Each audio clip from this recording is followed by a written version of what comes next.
is just a perfect touch. Do you think a Philly win on Sunday will end the noise?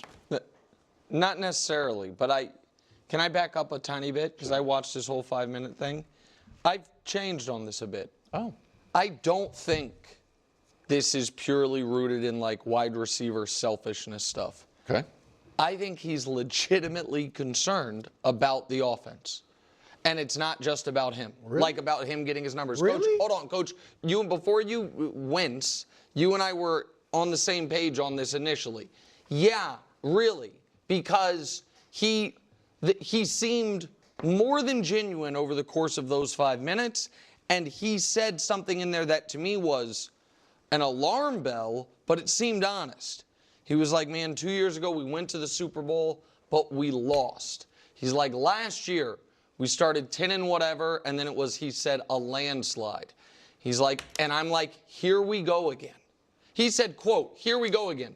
The landslide has not happened, right? Like they're 12-1. I'm sorry, 11-2, pardon me.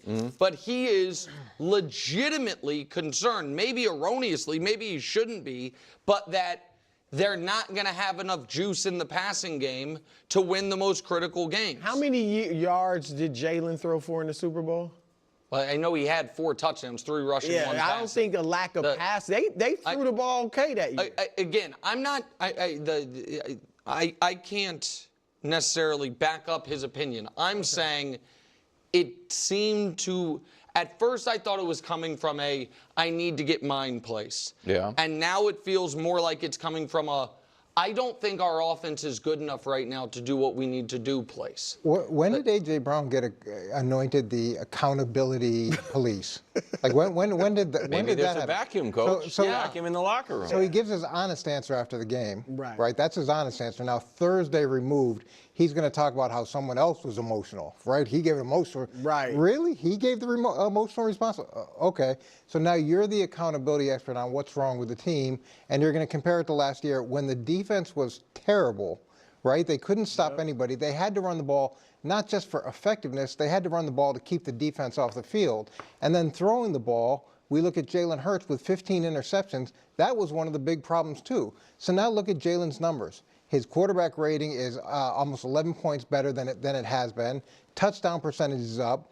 Interception percentage is down. Completion percentage is up. They're winning, but he's holding everybody accountable. He's the one who's maybe start with holding yourself accountable. Maybe don't start a fire that didn't exist that one of your teammates has I agree with that. That part I agree with. And if you really care about the team, you don't do that publicly and bring the whole world into your problems. You address it in the offensive team meeting room, or I mean, there's layers to this that you can do. That was him backtracking, and now you're going to hold me to be the bad guy. Right. No, we're reacting to the way you acted, which isn't good. And as you guys know, it's oftentimes not what you say, but how you say it. And you're right. If he's in the wide receivers room or with the quarterbacks and the receivers together, and he's like, look, I know we're rolling, but I think to beat Kansas City, to beat Detroit, we're going to have to throw the ball some. So we got, that's different. If he had said that after the game, even with the right tone, it still probably doesn't come off well. But I'm with you, Coach. I think he's being selfish. And to answer the question, at first I thought, yeah, they win, this will go away. And I said yesterday, they'll laugh at the media, oh, you were making a big deal out of nothing. I don't think it goes away with the win. Because if they win the way they've been winning, running the football, which is very possible against Pittsburgh, that it could just be an ugly game and you win 20-17. It's like ugly game, not a lot of highlights as far as the passing game. Then the reporters are going to AJ, did you feel better about the passing game, today? Or, what did you need to do to get it going? It still wasn't there today. This is not going away. And if they win passing the ball, now you got a problem because now all of a sudden, does Jalen want to air it out? Why is that a problem? Because I think one of the we know Jalen had the interception problem last year. They have cut back on the pass, and they pass less than anybody else in the league. And in the win streak, he's got 12 touchdowns and 1 pick. A lot of that's because they're not throwing it as much. Okay. there's some confusion here. And I really, really encourage you to watch Mark Sanchez break down the film with Jalen Hurts. I recorded this in a different order than I thought that I was going to, but I really want to post this today, right now, because I got some thoughts on that. And just before this clip, or a couple clips before, I did the Mark Sanchez clip, which is that's gonna post tomorrow, honestly, just because I have to kind of stretch things out a bit. So, but he really does an awesome job breaking it down. And so it's not the volume of throws. It's not saying we need to throw the ball more. It's more so that when the throws are there, make the right throw. There's too many times right now that Jalen Hurts is the throw is there. It's AJ, Devontae, Dallas, whoever, and he's just not making the right throw. He is either tucking and running it, or he's making a throw that he either bailed himself out of, or there's other times, and this is what Sanchez highlighted, that he's not bailing, that he's unable. Now he does just kind of have to, roll out and run around and throw a throw that just essentially goes nowhere. And that's more so probably what A.J. Brown is kind of frustrated with. Now, I agree with Nick in terms of changing your mind, in terms of like how he's viewing this issue. And then I understand the coaching pushback of Mangini, and they're both right and they're both wrong for multiple reasons. But I think from a pure coaching perspective, I 100% understand where Mangini's coming from, but it's also a defensive perspective. It's kind of like, this is good, this is great, we're going to still kind of going to continue to do this. That keeps you stuck. That is why we see defensive head coaches stay stuck longer than offensive head coaches. It's just a different philosophy, different mentality, and a different understanding of what needs to be done from an offense. Because you could see how he even went to defense. He's like, the defense is better, the offense doesn't need this, and that's the kind of way his mind's working. But the reality is that the Eagles could be a significantly better team if Hurts was hitting A.J. Brown. So it's not a matter of even changing the game plan. It's not even that.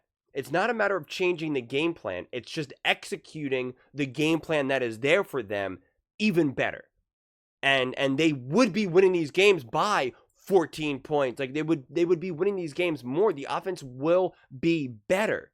So again, I think it's a combination between AJ being a little bit of a diva, wanting the ball, wanting the touches, wanting all of that, as well as also seeing issues with what's going on.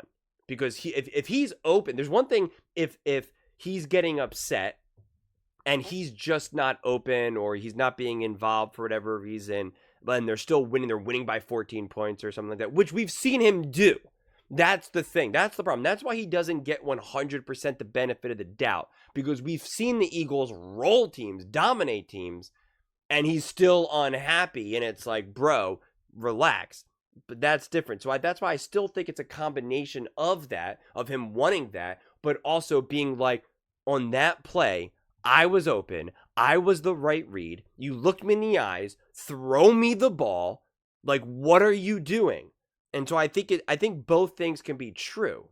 And I think that's what you have to wrestle with when looking at this story. AJ wants the ball because, hey, man, I want the ball, right? He wants the ball also because, hey, that was the right play, and you didn't go to me. This is a problem. And then I talked to Devontae, and Devontae said he's getting that same sense. If we're both having this problem, we need to fix it. We need to fix it now. These games are too close. I don't want to be on the sideline watching my defense out there being like, oh my God, I really hope you get an interception or stop, Bryce Young from leading the charge now. Like, nobody wants that. And so I think then that starts to kind of enhance itself a little bit. But also, keep it to yourself publicly. Don't, like, all of this stuff should have been happening behind the scenes. All these conversations, all should have been happening behind the scenes, which I've already emphasized many times. And so I'm not going to keep going back and forth with people who are like, he didn't do anything wrong. Yes, he did. If you can't see it, then I don't know what to tell you. It's just, you could have addressed it in a way that none of these takes would have been happening. Nobody would have to answer from the media perspective. You don't got to change your profile to the Joker and do all this weird nonsense stuff. It's too weird to do when you're a top team in the NFL, when you've been a top team for the last few years.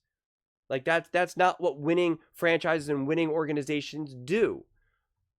So and again, that aspect of this story is truly self-inflicted.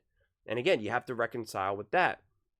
Now on to Bruce's take, I understand where it's like, yeah, if they win and it's like a 17-10, it doesn't even matter. It could be 27-20. But if it is still a very run heavy, AJ Brown gets 4 catches for 35 yards or whatever, like, yeah, then they're gonna run to AJ and be like, are you, I know you won, but how do you feel, right? Like they're gonna want that. The media always wants repeat moments,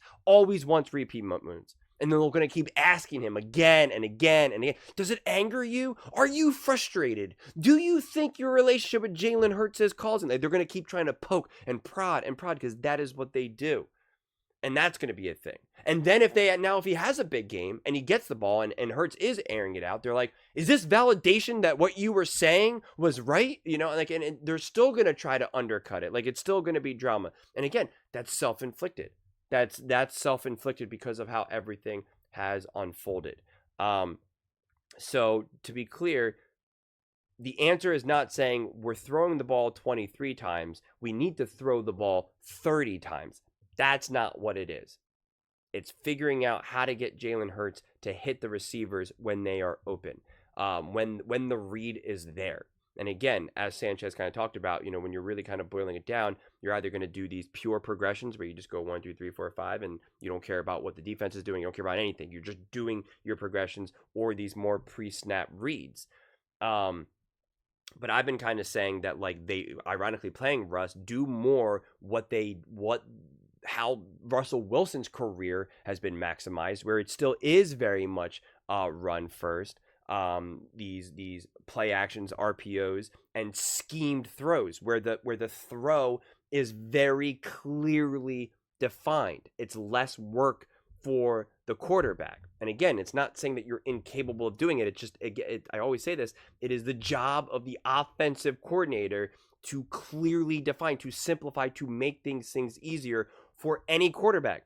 And I hate to evoke Patrick Mahomes again, as people always want to call me out for that, but you see that with Andy Reid and Mahomes. You see these very, very quick, clearly defined throws.